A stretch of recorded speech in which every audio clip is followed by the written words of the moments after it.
Қайырлы күн, қыздар, қалдарыңыз қалай? Эфирге қош келдіңіздер. Есімім Махния Тихамбай, Зәру білім академиясының негізін қалаушы, профессионалды коуч, дипломированный психолог, Зәру білім академиясының негізін қалаушымын. Әйелдерге арналған тайм-менеджмент үйрететін мамаммын. 6 баланың анасымын. 4 бала еді. Жақында ғана 2 егіз ұл тудым. Альхамдулиллахи роббил алямин. Құттықтап қойсаңыздар болады. Көптен бері эфирге шықпадым. Көптен бері бірінші рет шықтым. Жақсы керек, өзім де сағындым эфирлерді. Ассаляму алейкум дейді. Алейкум ассалям. Тәй Сәтбаев жазылған. Машалла баракаллах дейді. Альхамдулилля, балаларым қырқынан шықты. Қазір бізде күшті эфир болады. Бұйыртса, біз енді жаңару деген тренинг 3 айлық әйелдерге арналған тайм-менеджментінің 17-ші потогын аяқтадық. Как раз мен бітірдім. Мен тудым, ол поток аяқталды. Сол бітіруші қыздар бар. Эфирге шығып, отзыв береміз, кері байланыс береміз. Ахмет ханым жалпы тренинг туралы айтамыз, өз ойларымызды деп жатқан. Бүгін керемет бір ұстазбен эфир болады. Егерім ұстаз, күтіп отырмын сізді.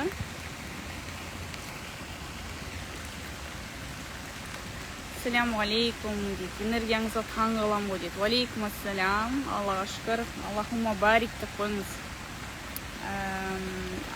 Фонтанның дауысы шумно дейді. Окей. Басқа жерге ауысайын анда. Әйгерім ұстаз.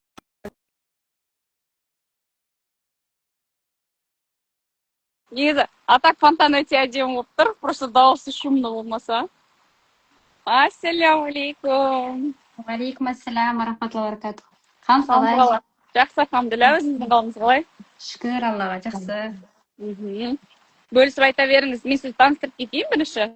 Бұл кісі Әйгерім деген ұстаз, Қарағанды қаласының не только ұстаз, именно қыздар мен әйелдер секторының басшысы. То есть Қарағандыдағы әйел ұстаздардың басшысы десем болады. Өзі жас болса да бас болып жүрген.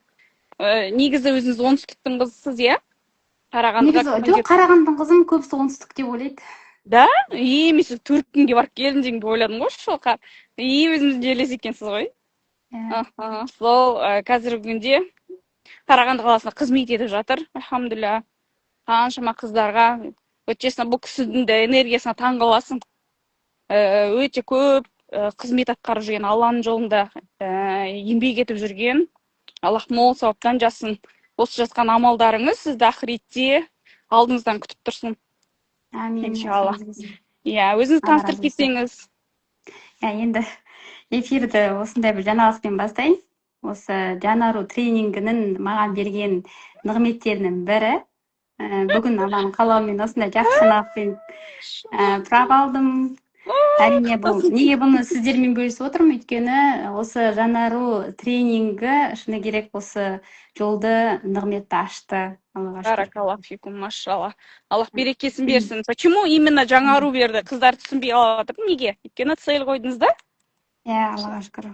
Шыны керек, негізі бір жыл бұрын ғана емес, жалпы осыған дейін қаншама жылдардан бері мақсаттар ойда жүреді, ниетте жүреді, біраз нәрсе істегің келеді, ананы ойлайсың болса екен деп, мынаны ойлайсың болса екен деп, Алладан да сұраймыз жәрдем берсін деп. Әрине дінімізде дұға мықты қару, бірақ бізде ислам діні тек қана дұға етіп қана қоймай, оған плюс амал етуді бізге насихаттайды, амал бірінші орында.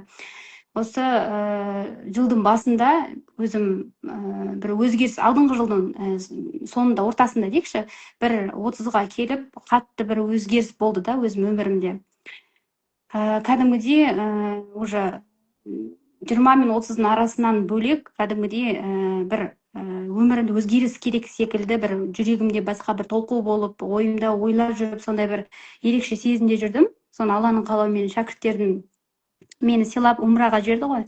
Сол умраға жіберген кезде алдыңғы жылы қараша айында сол умраға бардық жолдасымызбен. Сол кезде бір қатты дұға еттім да. Алладан, Аллахым сондай бір маған білім нәсіп ет, сондай бір берекелі білім нәсіп ет. Мен сол білімді алғаннан кейін ол білім менің осы дүниеме де ақыретіме де пайдасы тисін. және де ол білім тек қана алынып қана қоятын білім емес, әрі амалға да асыратын білім болсыншы деп тіледім. Сөйтіп Алланың қалауымен сол умраға барып келгеннен кейін Бақыт ұстаздың шақыртуымен бір келіндер сайысы болады. Сол кезде сол келіндер сайысында әділқазы алқасы боламын. Сол кезде осы Ақниет ханым қатысады келіндер сайысына. Сол кезде бірінші рет көзіме түседі да Ақниет ханым. Сөйтіп білмеймін ол кезде. Сосын инстаграмын қараймын, сөйтіп өзім көре бастаймын да. Сосын қарасам тегіннен тегін емес, кәдімгідей уже зерттеп шықтым да, қараймын, көп нәрсе дүние үйретеді екенсің. Кәдімгідей қуандым, шыны керек. Сондай бір халыққа, әйелдерге керемет білім беріп жатқан жанның осы Қарағандыда болғанына. Сөйтіп бізде де өзі орталық бар, сол орталыққа сізді арнайлап шақырдық, өзіңіз білесіз. Сол кезде де біраз біліміңізге сусындап, шыны керек көңілімен шығып, өзіңіз де білесіз ғой, орнында отыра алмай шәкірттерден бұрын жауап беріп, өзімнің өмірімді нетіп кетіп, сондай бір ерекше сезімде, ерекше әсерде қалдым, шыны керек. Бөліскен біліміңіз менің жүрегіме қонды. Содан кейін сол сіз тренинг туралы айттыңыз, Жанар тренингі, Жан балам тренингін айттыңыз, қатты қызығушылық білдірдім. Сосын Алланың қалауымен жаңа поток ашылады деген кезде сол қосылып қатарларыңызға білімді ала бастадық. Шыны керек, соның басында көп нәрсе ойландық, қалай болар екен, не болар екен деп көп, шынымен де былай айтқанда интрига беретін тренинг ше, интрига, кәдімгі әр аптада интрига. Енді не болады, енді қалай болады деп. Осы білімді алған кезде шынымен де Алланың маған берген нығметі деп қабылдадым. Жүрегіме кәдімге қонды. Әр алған білім жай ғана білім емес, кәдімгідей жатқан адамды орнынан тұрғызып әрекетке көшіретіндей ілім болды да, шыны керек. Андай отырып тек қана алатын білім емес, өздігінен өзің кәдімгідей амал етіп кетесің да. Амал етпесең болмайды, яғни уже алған білімнен ұят та ана жерде кәдімгідей. Сондай бір былай айтқан кезде андай болмайды. Бұл тренингті оқыған кезде оқып қой деп таста кету деген болмайды. Керісінше сені одан сайын соңына дейін апарғың келеді да. Сол әр аптада өзгеріс болған кезде сені уже андай мәссаған деп уже келесі аптада не күтіп тұр бізді деп, сол бізді сүйретіп, шыны керек соңына дейін алып барды ғой сол нәрсе. Андай бұл жалығу немесе қой менің қолымнан келмейді деген нәрсе ешкімде болмайды да. Сонда өзімде сондай сезім болды. Ниет туралы айтыңызшы, изначально кейін кезде екеуміз сөйлестік қой біз. Иә, енді шыны керек, жұмыс, осы 2 жыл бұрын жұмысқа кірдім ғой. Сол кезде уже что-то бірдеңе дұрыс емес сияқты болып көрінді да. Өмірімде андай баланс жоқ, шаршап жүрем, энергия жетіспейді. Вроде уақыт бар, бірақ сол уақытымды дұрыс жұмсай алмаймын да. Үлгермей жүрем. Бүгін істейін деген нәрсе ертеңге қалады. Сондай былай айтқан кезде миым шашырап жүрді да. Осы тренингтегі жай ғана бірінші аптасында берілген ақпарат техникасын өзі үлкен кәдімгідей істейтін адамға кәдімгідей нәтиже береді. Кәдімгідей қалай ақпарат техникасын жасадық, миым орнына қойылып, кәдімгідей шынымен де босқа былай қарағанда ойымда көрінген нәрсені жинап жүр екен ғой деген ой келді да. Сөйтіп әртүрлі идеялар келе бастады. Өмірімде жаңағыдай баланс болмады. Жұмыс істеймін, жұмысымда бәрі күшті болса, үйім дұрыс емес. Үйімде бірдеңе үлгерсем, жұмысымда бірдеңе дұрыс емес. Жұмысымда, үйімде бірдеңе дұрыс болса, баламмен қарым-қатынасым дұрыс емес. Былай қарасам, бәрін дұрыс істеп жатсам, бір кезде күйеуіммен қарым-қатынасым дұрыс емес. Сөйтіп бір жүрегіме тыныштық болмай қойды. Андай бір әйел адамға былай жұмыста алғың келеді, үйінде де бәрін үлгергің келеді, күйеуімен де қарым-қатынас жақсы болған қалайсың, балаларына да сөзін өткенін қалайсың, тәрбиеде жаңағындай. Сөйтіп жүрген кезде осы тренинг шыны керек, соның барлығын былай айтқан кезде шашырап жатқан нәрселерді бір болады ғой, әр бөлмеге, әр шкафқа бөліп реттеп бергендей болды ғой, кәдімгідей.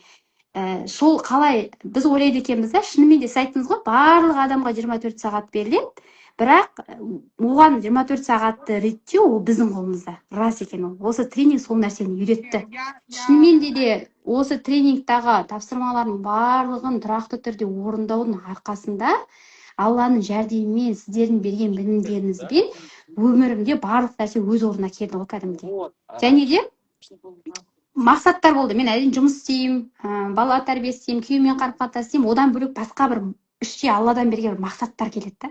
Осыны істегім келеді, осындай жоспарым бар, бірақ бір соған энергия мен уақыт жоқ сияқты көрінетін. Ал қалай осы тренингтегі тапсырмаларды орындадым, кәдімгідей бос уақыттарым пайда болды ғой. Және де бұл тренингтің тағы бір күшті жағы, сен бос уақытың қалды ма, ол бос уақытында да босқа жаман пайдасыз істермен бос уақытың кетіп қалмас үшін сол бос уақыттарға да мақсаттар қойып береді ғой, Аллаға шүкір. Қалай сіздер сол мақсаттарды анықтауға үйреттіңіздер, жай ғана біреудің мақсатын емес, кәдімгі өзіміздің мақсатымызды тауыпқа үйретті. Сол мақсаттарды қалай таптым, еще сіздердің әртүрлі әдістеріңіз бар, сол мақсаттарды тапқызуға беретін. Жай ғана жаза салу жеткіліксіз, соны анықтауымыз керек. Бұл кісі соған бағыт бағдар береді. Қалай анықтауға болады, не істеуге болады арнайы. Соларды істедік, өз мақсатымды қалай таптым, шыны керек, Аллаға шүкір. Мен қалай сол нәрсені ниет еттім, дұға еттім, соны қалай жаздым. Сіздер айтқандай кәдімгідей жылға жаңағыдай барлығын бөлдім, уақытымен істедім. Аллах тағала өздігінен мен ниетіме қарай жолдарды аша берді ғой. Алдымнан байқадымдей есіктерді ашып, міне саған деп барлығын бергенде мен кәдімгідей шыны керек Аллаға мадақ айттым, және сізге деген көп дұға еттім. Кәдімгідей дұға еттім. Жанару тренингі Аллахым берекет бер дедім да. Осы жанару тренингіне барлық қыз келіншектер келсе екен деп тіледім. Өйткені шынымен де өтірік айтпай ақ қойын, осы күнге дейін мен көптеген курстар оқыдым, басқа елдер секілді, бірақ үйтіп соңына дейін апара алмадым. Апарсам да білім болып қалды, ол амалға асырмады, оны несін жасырайын. Өйткені білімді береді, бірақ ары қарай амалды өзіңе тапсырады да. Ал мына тренингте сізді сүйретіп жүріп, амалға да мотивация береді, жаңағы басқа қыздардың да жасап жатқанын көріп, өзіңізде талпынасыз нәтижелерін көріп, одан бөлек бұл кісілердің бір үлкен дүниесі сізге өзіңізбен өзіңіз бетпе-бет әкеледі ғой. Кәдімгідей өзіңізге өзіңіз қайтасыз. Кәдімгідей сіз ол жерде біреуге бағынып, жаңағыдай біреудің айтқанын істемей, тек өзіңізге өзіңіз келесіз да, кәдімгідей. Яғни өзіңізге өзіңіз уәде бересіз ғой, бір сөзбен айтқан кезде. Сіз біреуден емес, анау істеп жатыр ғой деп біреумен салыстырмайсыз. Былай қарағанда сіз өзіңізбен өзіңізді салыстырасыз ғой. Сондай керемет тренинг болды мен үшін. Әлі де мен соның нәтижесін көріп жатырмын ғой. Маусым айында аяқтадық қой, бірақ соның әрбір тапсырмасын шыны керек қазір әкелуге ұмытып кеттім. Сөмкемде екен, кәдімгідей бүкіл нені былай қағазға шығарып тұрып, берген техникаларымызбен кәдімгідей галочка қойып отыратындай қылып шығарып алдым, компьютерге ерінбей жазып тұрып. Өйткені бұл мен үшін шыны керек жай ғана білім емес, бұл мен үшін өмірімнің соңына дейін керек білім. Мен шын айта аламын, бұл осы тренингтен кейін мен өтірік айтпай ақ қойын, басқа тренинг алмаймын мен. Өйткені осы тренингтегі білім маған кәдімгідей өмірімнің соңына дейін жеткілікті. Кәдімгідей. Енді әрине діни білім өзімнің мамандығына сай білімдер алам, бірақ маған өмір сүруге әйел ретінде, бала тәрбиесінде, күйеуіммен қарым-қатынаста маған кәдімгідей жетерлік білім болды, шыны керек. Бұл айтқан кезде от и до білім. Кәдімгідей басынан аяғы дейін өмір сүруге керекті білім. Андай болмайды, сіз мысалы сіз айттыңыз ғой, бұл тренингтің ерекшелігі сол, жарты-жартыдан берігі болады, үй жинайтын, не келесі курста күйеумен қарым-қатынас, келесі курста мақсатпен қарым-қатынас деп бөлуге болады, но мен бөлмедім дедіңіз. Осы бір тренингте соның барлығын салып, бере салдыңыз. Қатып қалды жаңағы жерін қайталап жіберіңізші.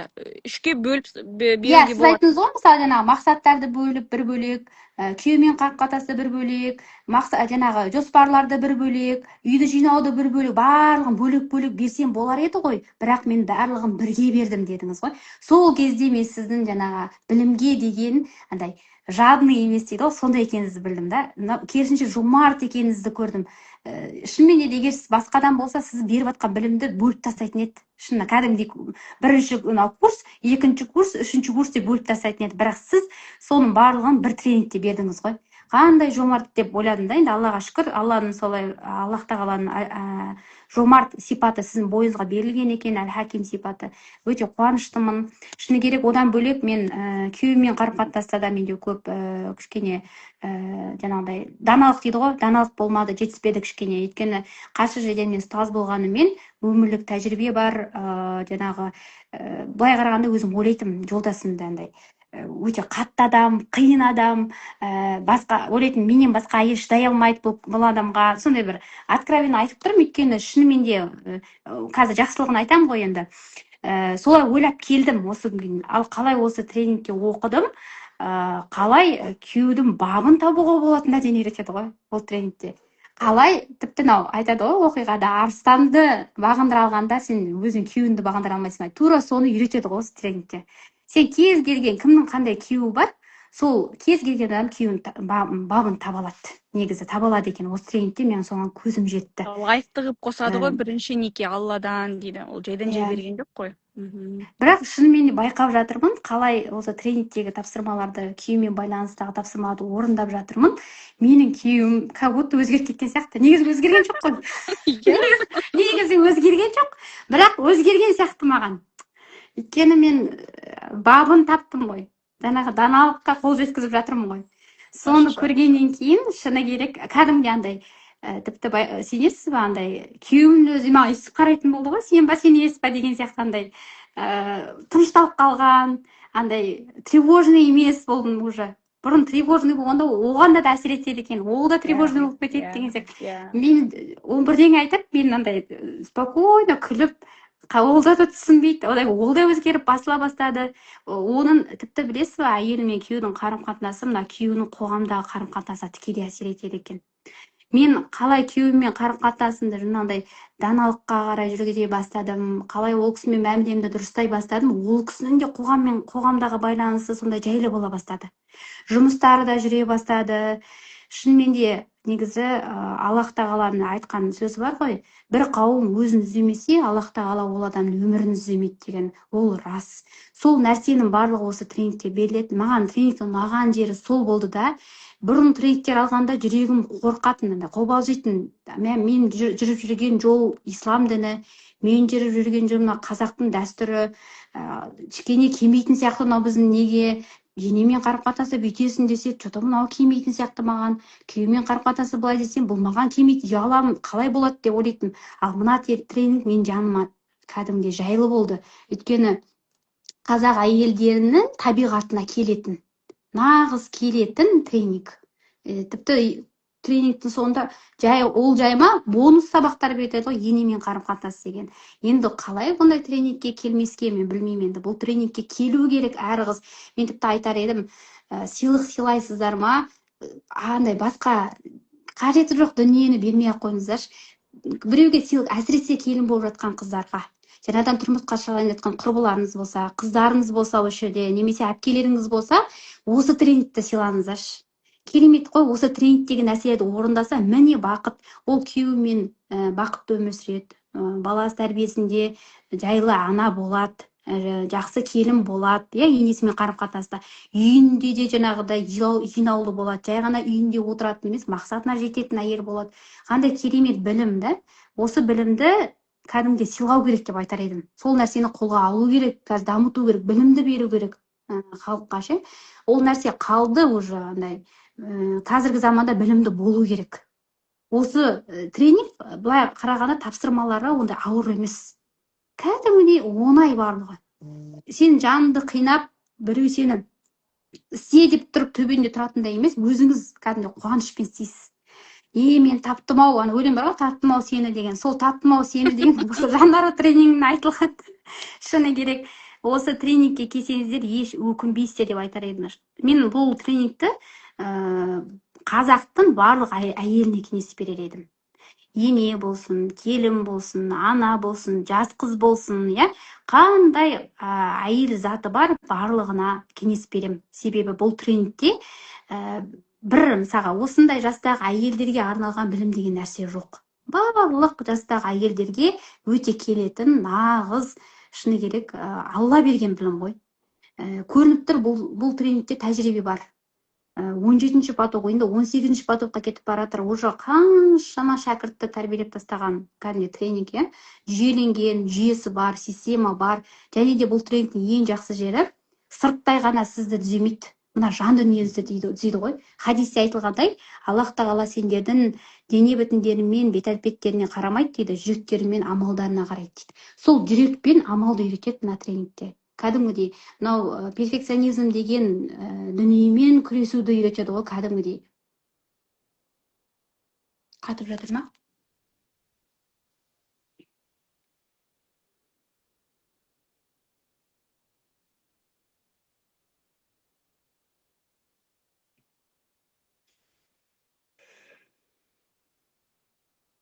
қатып қалдым, естілмей қалды. Иә, сіз қатып қалдыңыз ғой. Мен ба, сіз ба? Екеуміз де қатып, екеуміз де, значит, қатып қалдық. Жаңағы Аллахтың сөзін айтып жіберсеңіз, бисмиллах. Иә, Аллах тағала хадисте анық айтылады, пайғамбар саллаллаху алейхи хадисінде Аллах тағала жеткізу бойынша, Аллах тағала дейді, сендердің дене бітімдері мен түр әлпеттеріне қарамайды дейді, сендердің жүректерің мен амалдарына қарайды дейді. Сол амал, сол осы хадиске амал ететін тренинг. Өйткені бұл тренингте сіз білім алып, тек қана амал жасап қоймайсыз, мына жүрекпен жұмыс істейсіз да. Андай өтірік нәрсе жоқ, сырттай бәрін істейсің, сонымен нәтижеге жетесің деген нәрсе жоқ. Сіз кәдімгі жүрегіңізбен жұмыс істейсіз бұл жерде, кәдімгі мінезіңізді түзеп береді ғой. Анау біздің қыңырлығымыз, біздің қырсықтығымыз, ана бір бетке болуымыз, менікі дұрыс деген нәрселердің барлығын тәрбиелеп сабасына түсіріп береді ғой. Қазір сабағына түсіп, мен осындай екен ғой деп өзіңді өзің мойындап, шынымен де өзіңе өзіңді айнаға алып келетін білім. Бұл жерде кәдімгідей былай айтқан кезде полный өзгеріп шығамыз ғой. Мінезімізді өзгертеміз, ниетімізді түзейміз, амалымызды түзейміз. Негізі жүрек пен амал бірге болса, егер екеуі де өзгерсе, ол Алла көріп тұр ғой ол нәрсені. Аллах тағала жолды аша береді. Айналаңыздағы адамдардың барлығы өзі сізге келіп, өзі кәдімгі сіздің өзгерісіңізді көре бастайды. Мысалға, өзіңіздің мысалыңызды айтыңызшы. Қалай болып жатыр сізде? Төркінге барып келдіңіз, шыны керек, онда қалай болды? Содан стиліңіз өзгере бастады сіздің, контент өзгеріп бастады сізде. Мен соған таң қалдым. Кеше қыздар сізді отмечать етіп жүрді да.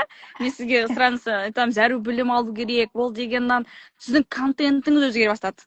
Вообще полностью іш пен сыртыңыз бірдей өзгерген. Басқа адамдар қалай сізге оны замечать етті? Әрине. Мен бірінші сол өзім жаңағы осы мақсат қойған кезде стилистпен жұмыс істеп мақсат қойдым. Және де бұл курста стилистпен жұмысы да бар. Стилистпен жұмыспен арнайы тапсырмалар бар, өте керемет. Мен сол нәрсе маған мотивация болды да, мен ары қарай стилистпен жұмыс істедім. Сол өзімнің стилімді таптым, шыны керек. Ол өте маңызды. Стилистпен жұмыс дегеніміз ол андай жабыстырып киду, жаңағыдай ондай емес. Әр адам өзінің табиғатына сай, өзіне сай келетін киімді кию. Мысалға, әр адам бойы бар, жаңағыдай денесі бар, формасы бар деген соған сай өзіне жарасатын киім кию, өзіне жас цветі бар. Мысалы, мен 30-дамын да, 30-дағыдай киім көрім керек. Менің киімім 40-дағыдай, 50-дегідей болса, ол да әсер етеді қарым-қатынасқа. 20-дағыдай да болмау керек уже. Әр адам өзінің жасына сай. Сол қалай стилистпен мен бір рет жұмыс істедім. Алла куә ғой, қазір дүкенге барған кезде өзім талғам ояна бастады. Өзіме не жарасатынын біле бастадым. Ал талғам оянған кезде өзіне деген сенімділік пайда болады. Өзіне деген сенімділік, ол уже стилистпен қалай жұмыс істедім, мен өмірдегі басқа нәрсеге деген өзімнің қажеттіліктерімді біле бастадым. Қалай да бір нәрсемен жұмыс істедім, басқа да сфераларға, басқа да бағыттарға да әсер етті. Мен шыны керек, өтірік айтпай ақ қойын. Осы 10 жыл болды тұрмысқа шыққаныма, бірақ 10 жылда мен төркінге барып жатпаған екенмін. Алланың қалауымен барамын, қайтам бір күн кетемін. Солай болды да, осы жылды қалай осылай мен өзім Аллах тағала тәрбиеледі ғой деп мені жаңағыдай өз сабасына келсін деді ма, өзін бетпе-бет келсін деді ма, сен дайын болдың деді ма, осы жыл төркіндетіп жаттым мен, Аллаға шүкір. Төркінде болып, үй ішімде болып, кәдімгідей қалауыммен, жүрегіммен орнықтым ғой. Бірінші рет үйге барып, кәдімгідей анаммен де жаңағындай жақсы мәміледе болып, барлығымен жүрегім орнығып, былай айтқан кезде зрелый дейді ғой, зрелость пайда болды. Өмірге деген басқаша мақсат пайда болды. Кәдімгідей бір сенесіздер ма, өзімнің келін болып түскендегі жаңағындай көпір екенімді енді сезіндім ғой. Сондай 10 жылдың ішінде енді ғана өзімнің бір өсу пайда болды, даналық пайда болды. Кәдімгідей енеммен де қарым-қатынасым кәдімгідей. Бұрында да жаман болған жоқ, бірақ қазір кәдімгідей одан да керемет болып кетті. Шүкір Аллаға. Жаңағы өзіңіз айтпақшы, Инстаграм жүргізу, жаңағы ұстаздық бағытында да ерекше бір мақсатым пайда болды. Кітап жазу деген мақсат пайда болды, Алла қаласа. Одан бөлек Инстаграмды өзім, шыны керек, осы күнге қаншама қызбен жұмыс істедім Инстаграмды дамытуда, бірақ өзімнің нақты талғамымды, өзімнің не керек екенін біле алмай жүрдім осы күнге дейін. Бірақ осы жолы кәдімгідей анықтадым. Осы бір тренинг қалай менің өміріме әсер етіп кетті деймін да, Аллаға шүкір шынымен де. Бірақ бұл тренингте сіз кәдімгідей бар нәрсені орындау керексіз да. Мақсаттар дедім, мақсаттар жаздық, сол мақсаттарға қарай Аллах тағала жолды ашты.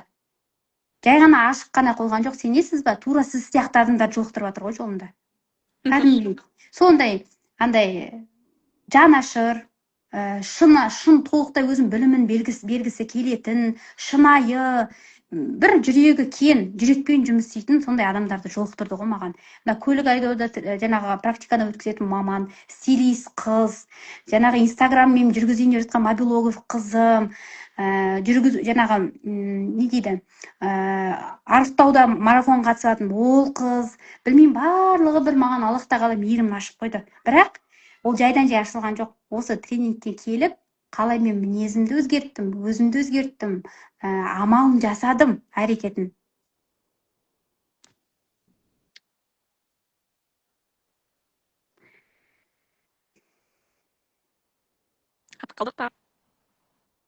Иә, қатып қалды. Солай қалай өзімді өзгерттім, жасадым, өзімді тұр деп жасап, кәдімгідей істедім, Аллах тағала нәтижесін берді. Және де бір емес дейсіз ғой. Және де бір күшті нәрсе бұл тренингте. Бір өмірімізде сондай бір, шыны керек осы күнге дейін қанша курс оқыдым, не істеп жатырмын, сол кезде ортада болатын, өміріміздің ортасында болатын андай бір нәрсе істегім келмейді, тастағым келеді деген нәрсені өзімен күресуді үйретесіздер ғой, субханалла.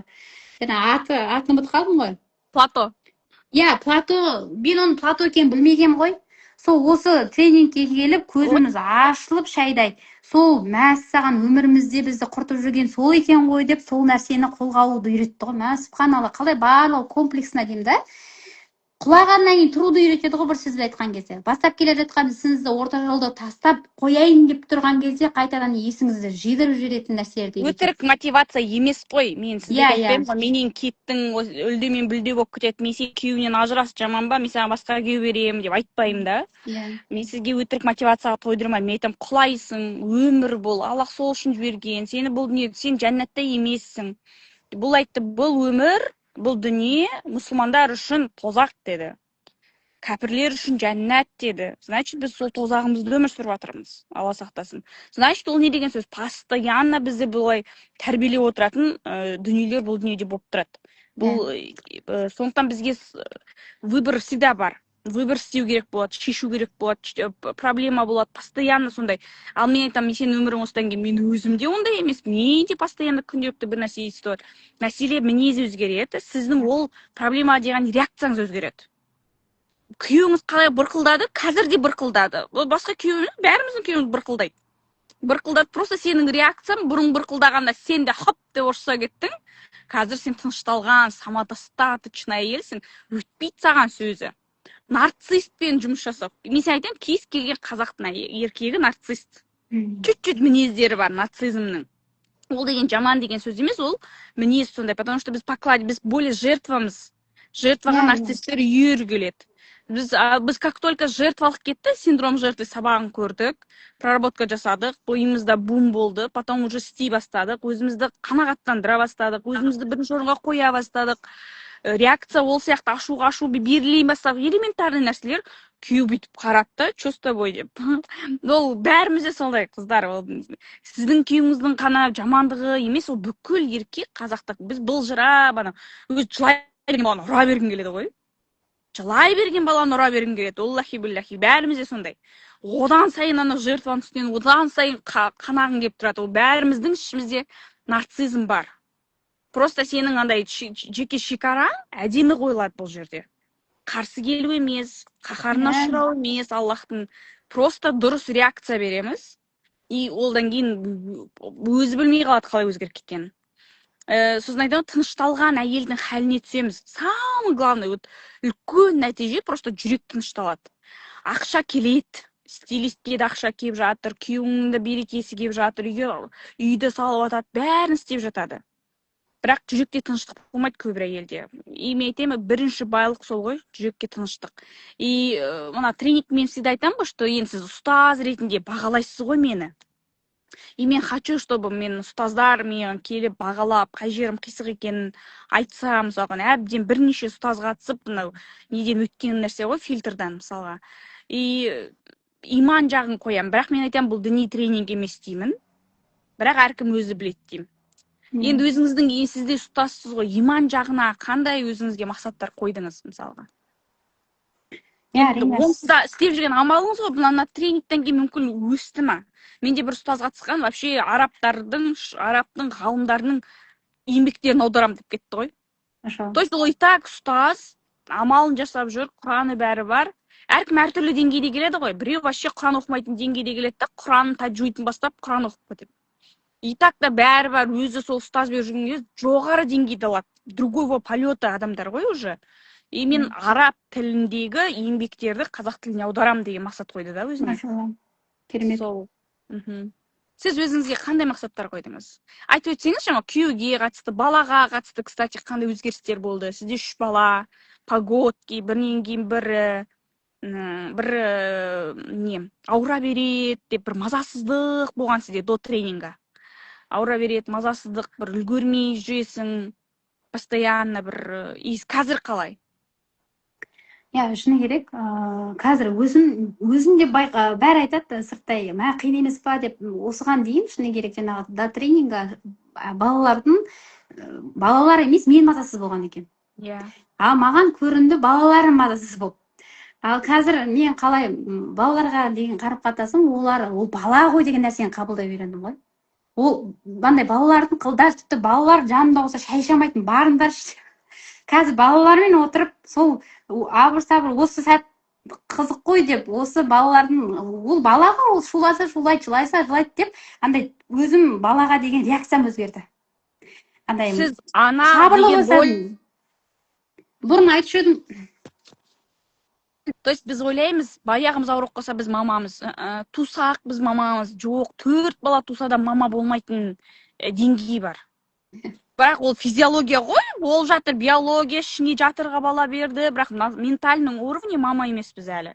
И сол кезде бізге бала ауыртпашылық әкеледі. Қиын мама болу, қиын деп ойлаймыз. Как только мамалық рөлді қабылдайсыз. Демалыс күні жолдасым жұмысы көп, жаңағыдай көмектеспейтін сияқты болып көрінеді, сен балаға, отбасыға көңіл бөлмей кететін сияқты деп. Бірақ шыны керек, қазір балалармен уақытты бағалай бастадым да, керісінше олармен қалсам да вақытты болуды үйрендім. Олар маған как будто демалыс күні болса, жаңағыдай шаршау басталады, мені демалыс үйде болады, мен қалай бұлармен болам деп. Қазір үйде керісінше балалармен болғаныма қуанатын болдым. Жолдасым да байқап маған өзімен өзі, Әйгерім сен күшті анасың, Әйгерім сен күшті әйелсің деп, оған да әсер етіп, қалай молодец, қалай бәріне етіп жатсың деп, уже реакциясы өзгеріп, ол да бұрыннан үйде болған кезде бір мен мазасыздығымнан оғанда да өтіп кете ма, үйде тыпыршып кететін сондай болатын да, ол да демалыс күні қазір керісінше үйде болатын болып, жайлы болып демалады, мазасын алмаймын, өзі демалғысы келсе демалады, жұмысын істейді, үйде жайланып жүр. Ал ол жатса мен ренжіп, бұрынандай балаға неге нетпейді деп сөйтіп ойлайтын. Ал негізі шыны керек, ол жасыратын нәрсе емес. Үйдің атмосферасы бәрібір әйелге қатты әсер етеді, әйелге байланысты бәрібір де ше. Біз тыныш болсақ, олар да өздеріне өздері көмектескісі келіп, балалар да жанына шықпай, күйеуін де жанына келіп, не істейік деп айтады. Ал біз мазасызданып керісінше солай тревожный болып ашулана берсек, олар наоборот қашып, одан сайын бізбен мындай тыңдағысы келмей сөйтеді екен бала деген. А балаларын тыңдай бастады, көмектесе бастады, кішкентай болса да. Өздері айтады, анашым дейді, мен саған үй жинауға көмектесемін, ыдыс жууға көмектесемін деп, бұрын айтпаған сөздері кішкентай болса да айтатын болды қазір. Сондай бір былай айтқан кезде мен алып баратқан былай бүйт сөйт деп оларға ештеңе айтқан жоқпын. Оларға ештеңе тәрбие үйреткен жоқпын. Бұл тренинг соны үйретеді. Тіпті бір ай бойы үндемейсің дейді. Бір ай бойы жұмсамайсың дейді баланды. Мәссаған деп бәріміз туылдық қой аналар. Қайтып жұмсамаймыз, қалай жұмсамаймыз, қалай ұрыспаймыз. Соны үйретті ғой, ұрыспаймыз, бірақ бала өзі тыңдайды, өзі келіп жанына көмектесейін деп айтады. Соған дейін жеткізді осы тренинг. Шын сенесіздер ме, сондай дәрежеге жеттік. Шүкір. Күйеуіміздің өзі жанымыздан шықпай не істейін деп тұратындай болды мысалы. Бірақ біз айтқан жоқпыз, сен көмектессей, құлағына қайта бүйтпейсің, сөйтпейсің деп айтпаймыз. Бірақ өздігінен өзі энергияға сай, сен жан дүниең қандай болды, соған сай қарым-қатынас та өзгерді. Мен шын айтайын, мен ешкімге айтқан жоқпын бүйт сөйт деп, ол мен сөйлесіп айтады кейбір тренингте, курстарда, сен сөйлес күйеуіне бүйт сөйт айт деп. Жоқ, біз айтқан жоқпыз ешкімге. Керісінше сіз маған осылай тренингтің ортасына келген кезде или басында осылай мазасызданып маған жаздыңыз. Көп жазатын бастапқы кезде ұстаз. Көп жазатынсыз. Мен андай болып жатырмын, шеше алам ба дейді, сосын айтамын сабыр. мынандай болып жатыр, шеше аланбай. Айтам, сабыр, ол тренингтің басы. Соңында сол сұрақтардың барлығын шешіп кетті ғой, честно. Оказывается, біз соңында күт, сабыр ет деп едіңіз, бүкіл өз-өзіне келді. Күйеумен сөйлесудің қажеті жоқ, балаңны тәрбиелеп ұрсудың қажеті жоқ, просто өзінің үлгімен көрсетесің. Ана хадистегі әйел боламыз ғой, сипат бар ғой. Күйеу, Алланың разылығына жеткен әйелдер қандай? Күйеуінің разылығын алған әйелдер.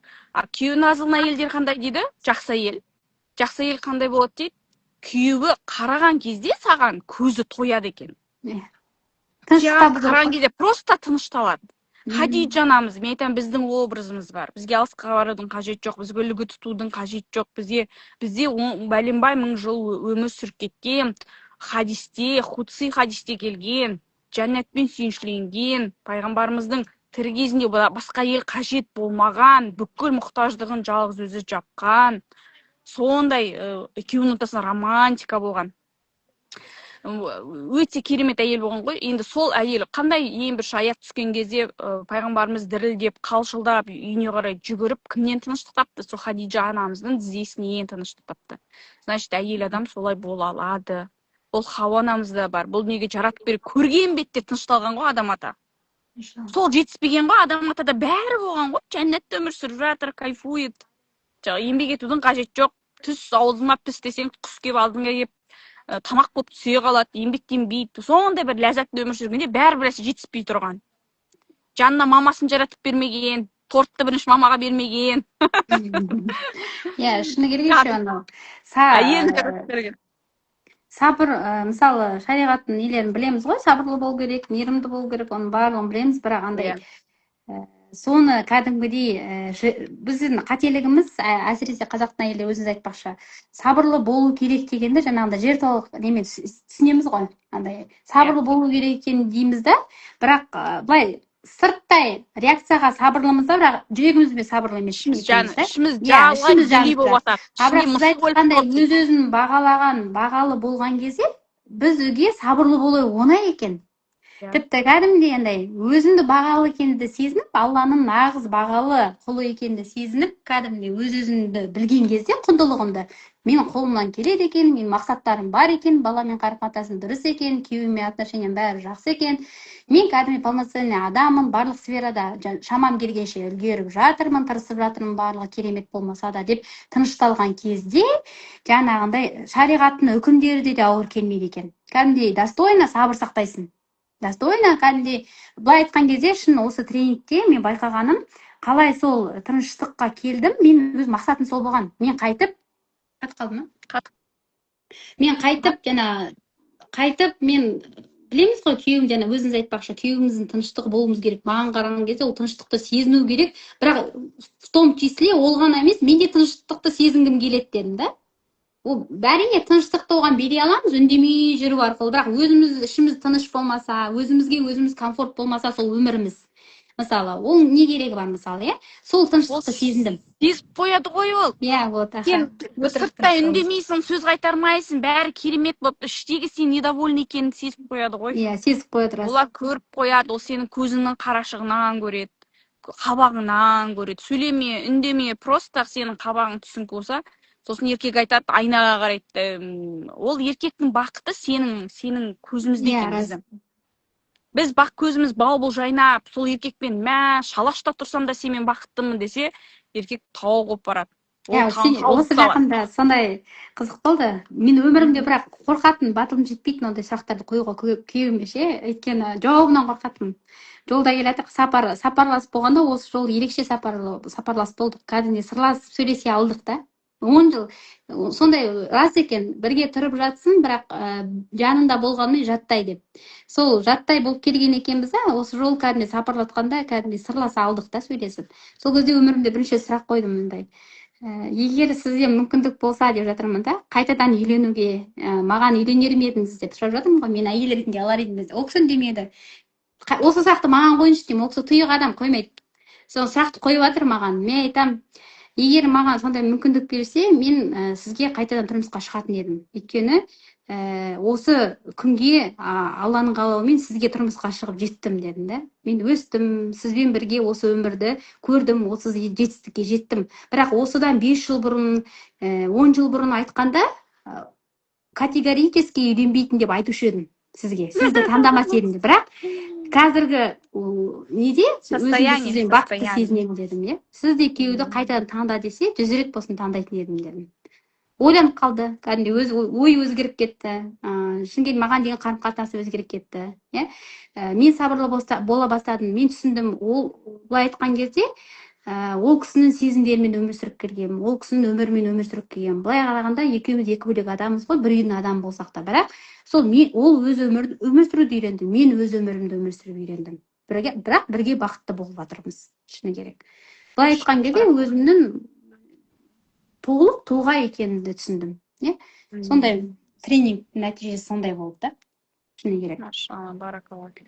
Жана иман туралы қандай мақсаттар қойдыңыз ұстаздық жолыңызға? Кітап жазам дедіңіз. Мен өзім мынау нәпсі мәселесін қатты зерттеп жүрмін да, және де намаздағы адамдардың дәрежесін, жүректің дәрежесін, сол биік жаңағы мақсат бар да, жүректің сондай тынышталған жүрек, Аллаға разы болған жүрек. Иә.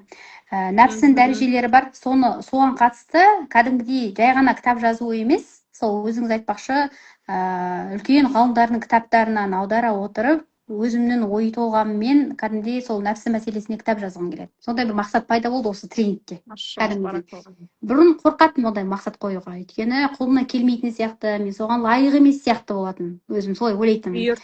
Бірақ, иншалла сондай бір ниет қойып отырмын, Алла қаласа. Осы тренингте кәдімгі мақсат қойдым. Үзілмейтін сабап қой, ертең өмірден өтіп кетсеңіз де, сізді қаншама кейінгі ұрпақ сол нәпсілерін тәрбиелеу арқылы бәрі сол нәпсіге келіп тіреледі ғой. Біреуге 1 миллионда аз, біреуге 100 000 теңгемен де бақытты болып отыр. Мәселе нәпсіде болып тұр ғой, екеуінің ортасында. Өйткені өзім, мысалы, біз айтамыз ғой, Алла сенен разы болсын, Алла разы болса болды дейміз ғой. Бірақ ең үлкен дәреже, одан да үлкен дәреже. Біз Алладан разы болуымыз керекпіз. Біз Алла бізден өйткені онсыз да разы болады, өйткені Алланың мейірімі шексіз. Ал біз шектеуліміз. Біз кейде ренжиміз, кейде Алланың беріп жатқан нәрсесіне мынау өмірге разы болмаймыз ғой, бірақ сол Аллаға қазіргі халімізбен разы бола білуіміз керек та. Сол нәрсем Аллаға разы болуды үйрендім. Қандай хал болса да қошеметпен қабылдап, Алла мен разымын. Осы сенің мейірімін. Жақсы болсын, жаман болсын, өйткені ол мен үшін мейірім Алланың. Алла маған просто сол арқылы өзіне жақындатып жатыр деп қабылдап, сол нәрсені басқа адамдарға бергім келеді. Қалай Аллаға разы болу. Ол деген жүрек тәрбиеленеді ғой бұл жерде. Көре алмаушылық болмайды сенде. Білістің нешетір сипаттары: көре алмаушылық, іштарылық, жау болуы, алдау, алаяқ, сайқалдық деген сияқты жаман мінездер неден кетеді? Аллаға разы болған кезде. Біз мен үшін керемет инсайт болып отыр мына нәрсе. Мен Аллаға разымын ба деген сұрақ қою керек қой. Сол өйткені байқаймын, Алла бізден разы ғой, Алла мейірімді ғой, Алланың мейіріміне бәріміз үміттенеміз. Бірақ мен қандаймын деп сұрақ қойдым да өзіме. Мен Алладан разымын ба деп. Қалай мен, осы тренинг мен айтып тұрған нәрсе, осы тренинг маған Аллаға разы болуды үйретті. Осы тренинг үйретті. Өйткені түсіндім да, барлық нәрсе өзімнен екенін. Кәдімгідей, жай ғана бұл тренинг маған не нәрсеге көмектесті, мен өзім Алланың алдындағы біліміме амал етуге үйретті. Қай жағынан? Мен айтам ғой өзім ұстаз ретінде, өз-өзіңді өзгертпесең, өміріңді өзгертпейді Алла деп. Осы тренинг арқылы мен өзімді өзім өзгертіп, Алла мен өмірімді өзгертіп жатыр. Шүкір. Сондай керемет нәтижеге жетіп отырмын. Аллаға шүкір. Жолым ашылып жатыр. Екеуміз бар ғой, қанша уақыт бірге отырмыз. Алла разы болсын сізге. Әмин, сізге де. Бір 20 минутқа ғана шығыңызшы ұстаз деп жалынып алып, ол кісі тоқтамайды, мен де тоқтаймаймын, осымен шамалы тоқтайық. Айтып та береді, бұл кісі жүрген жерінде айта береді, бірақ сторисында да айта береді, жүрген жерінде айта береді. Алла разы болсын. Мен құрбыларымда кезім қандай тренинг деп енді Алла қаласа ойлап отырмын. Ниет етіп отырмын, дұға етіп отырмын, сіңілім тұрмысқа шықса екен деп. Өйткені жасы 26-27 келді. Сол сіңілім тұрмысқа шықса, мен осы тренингті сыйға беремін деп отырмын иншалла. Сіңілім. Баракалла. Өзім бастап берейін, соны сториске саламын. өте үлкен инвестиция, ертең жылап қайт келмеуіне, біттей бір қателікке бол ажырасып кетпеуіне, ажырасса да сабырлымын деп, бірақ іштей сақтап, одан кейін жаман ауруға айналып кетпеуіне, понимаете, дер кезінде біз жасаған қателікті жасамауына. Сіз тұрмысқа шыққан қыздар дейсіз, бүгін Жұлдыз деген ұстазды білесіз бе, Алматыдағы? Сол кісі кеше түнде жазады, кешке жазады. Мен енді қазір енді егіздерім 40-нан тоқа шықты, бүйтіп өзіме тайм-менеджментімді рет. Мына егіздер мені 2 есе дамытып жатыр ғой. Мен сіздерге деймін. Одан соң мен вообще одновременно бір бала баққандай ощущение, қалай жетемін деген сұрақ бар менде. Менде 2 бала жоқ, менде 1 бала бар. Екеуінің сондай ұйымдастыруым керек қазіргі уақытын. Как будто бір баланы өсіргендей. И соны мен қазір неше түрлі методикаларды. Сіз сторис сала беріңіз, сізден кәдімгі үлгі алып жатырмын. Мына оптимизация деген нәрсені күшті үйреніп жатырмын сізден. Да, машалла. Кәдімгідей анау шын. Бір уақытта бірнеше нәрсені. Содан енді Аллахтың қалауымен Жұлдыз ұстаз кеше жазады.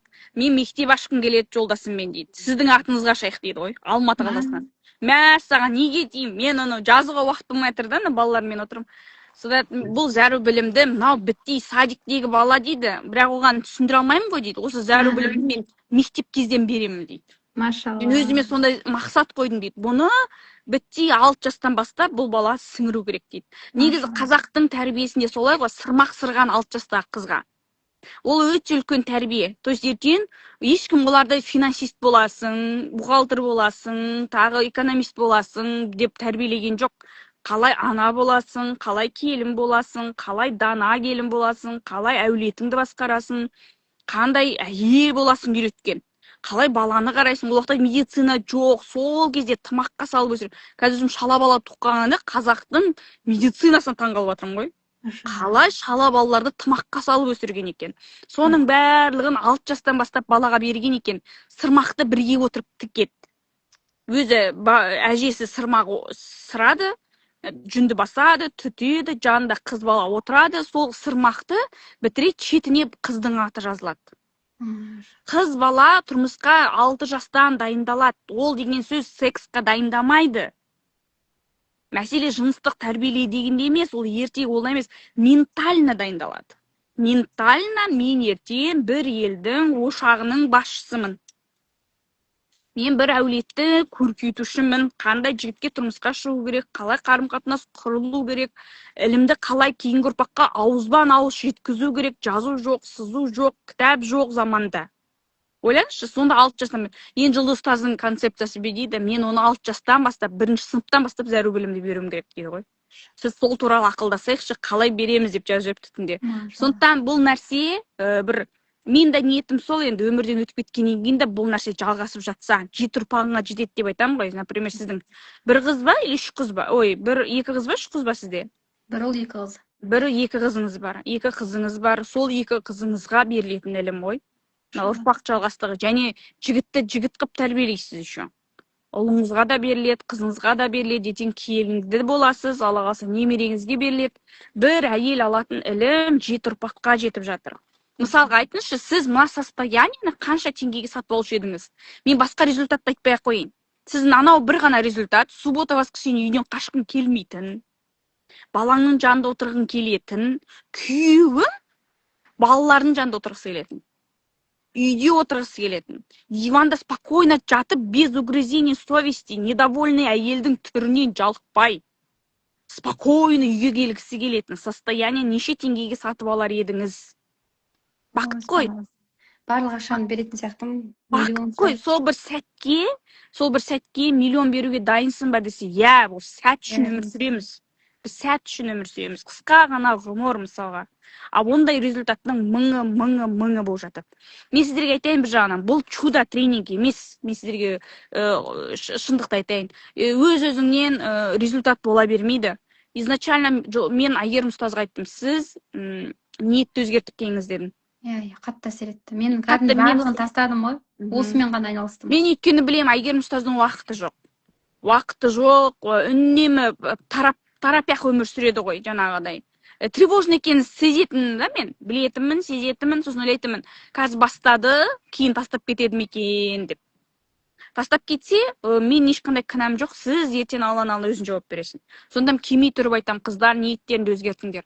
3 айға мен солдат болам. Қазір анау інім оқып алған, өзі магистратура оқыды да, армияға бара алмай қалды, кейін 3 айлық курсын оқып алды да, солдат болудың. Мен айтам, сен уақытша 3 айға солдатсың. Барлық бүкіл курсыңды, жұмысыңды, проекттеріңді қоя тұрасың да, өміріңді реттейсің 3 ай. Кейін саған неге бұл жаңа айтып ғой, результатын әлі көріп жатырмын деп. Әлі көре бересіз. Это только начало. Это только начало. Аллах тағала сіздің өміріңізге береке берсін. Жұмысыңызға береке берсін, өміріңізге береке берсін, сізге береке берсін. Өзі бәракат деген сөздің ішіне барлығы сиып кетеді. Байлық та оның ішіне, бақыт та, махаббат та, мейірімде барлығы сиып кетеді. Сол бәракатты тілеймін сіздің өміріңізге. Аллах тағала сізді ауыр, өзіңізді көтере алмайтын сынақтармен сынамасын. Тек қана әдемі өмір сүріңіз. Осы дүниеде де, арғы дүниеде де бақытты болыңыз. Жәннатқа түсіп жатсаңыз, мені іздеңіз. Сіз достармен, жан жағыңды қамалмен қорша дейді ғой, достарыңмен. Оказывается, жәннатқа түскен кезде адам бірінші күйеуін іздемейді екен, бірінші баласын іздемейді екен, досын іздейді екен, досын. Бірге намазда тұрып едік, бірге ілім алып едік. Қайда менің сондай досым деп. Например, бір досы жәннатқа түскенде, Аллах тағала айтады екен, ана екінші досы тозақта деп айтады. Сонда жалынып сұрайды, шапағатшы болып сұрайды, сонда айтады, өзің шықты алып кел дейді, тозақта күйіп жатқан. Және бұл дұрыс ақидамен білеміз, біз ақидамыз дұрыс болса, түбі жәннатқа түсеміз ғой. Ширк қоспасақ, бірақ күнәміз үшін тазарып шығуымыз керек тозақта. Сондай біздің сенім бойынша. Содан дейді, жаңағы жәннатқа түскен досы тозақтың ішіне кіреді, бірақ ол отта күйдірмейді екен оны. Тауып алып шығады дейді. Тауып алып. Ертең сіз жәннатқа түсіп жатсаңыз, ақ ниет бар еді осындай бір деп іздеңіз. Мен сізді іздеймін. Иншалла. Сізден тренингтеріңізге берекесін тілеймін, шыны керек. Менде андай осы тренингті аяқтағаннан, вообще басынан қатысқаннан андай аузым толып, бір бүкіл Қазақстандағы әйелдерге айтқым келетін андай ерекше толқынсыз менде ше. Жеткізгім келеді, айта бергім келеді, бірақ айта берсең қайта-қайта көріп отырсыз ғой, айта бер, неге көрмейді, көрсе екен, қатысса екен, біз көрген нәрсені әлі білмей жатыр ғой, аналар білсе екен деп бір толқу бар да. Дұға етемін ше, кәдімгідей тілеп жатырмын осы 18-ші потокта сіз үшін тілеймін. Кәдімгідей былай қарап отқан кезде сіз үшін емес, сол қатысайын деп отқан адамдарға керек қой ол бірінші очередь. Сіз сол білімді беріп жатсыз, сол білімнің қадірін біліп келсе екен деймін да, ойланбай келсе екен. Өйткені бұл ақша жағын ойланатын білім емес бұл. Қандай не бар, кәдімгідей инвестиция салу керек та, өйткені өміріміздің соңына бақытты болуға көмектесетін ілім да, шыны керек, Аллаға шүкір. Соны дұғадамын сіздер үшін. Шынымен де берекелі болсын, өсіп өне беріңіздер, одан үлкен дәрежеге қойған мақсаттарыңыз бәрі орындала берсін деп тілеймін. Тілеулеспін, әрдайым дұғадамын сіздер үшін. Машалла. Алла разы болсын. Алла разы болсын. Рахмет сізге. Сізге де жұмысыңызда творчестволық табыс тілеймін, сізге шығармашылық. Қазақ Қарағанды облысының әйелдерінің дамуына үлесіңізді қоса беріңіз, республикалық деңгейге жетіңіз, муфтиятта отырыңыз, иншалла, Астанада отырыңыз. Әмин, иншалла. Жақсы, сау болыңыз. Алла қаласа бізде тегін апта болады. 3 август күні тіркеліп алсаңыздар, қазір сторисіңізге салып кетсеңіз болады. Бізге 3 август күні бастаймын. 5 күндік сабақ болады. Дүйсенбіден бастап жұмаға дейін 5 күндік сабақ. Сенбі, жексенбі демаламыз да. Демалуды көрсетем, бұл кісілер көбісі демала алмайды, білесіздер, бастапқы кезде. Сосын дүйсенбі күні сол демалуды қортамыз. Неге демала алмайтынымызды түсінеміз. Сағынып кеттім ғой, есіме түсіп. Өзіңіз қайталап өтсеңіз болады. Сіз бар ғой, тегін аптаға қайта қатысасыз ғой, бүкіл қателігіңізді көресіз. Сосын мен айтқан каждый құлағыңыздың кейбір жерде естімей қалған жерлер болады ғой. Қайта естейсіз да, точно екен ғой деп, маған деген махаббатыңыз артып кетеді. Точно, мені маған бүйтіп тегін аптада өйстіп айтып еді, реально тренингте мен соны алыппын ғой деп, даже артығымен алыппын ғой деген чувство болады. Даже тегін аптаға сіздер де қатысыңыздар, қолдаңыздар бізді. Алла разы болсын. Тегін апта, ары қарай 3 айлыққа келесі келмейсіз өз еркіңізде, но тегін аптаға қатысып көріңіз. Мен сізді сынаймын, мен сіздерге сатпаймын. Сен қолыңнан келе ма, жоқ па, мен біреу чек жіберіп тіркелсе айтам ғой, точно қатыстың деп тұрма. До конца барасың ба деп өйстіп ұрсам ғой. Сау болыңыз. Жақсы, ассаламу алейкум. Алла разы болсын. Алейкум ассалам.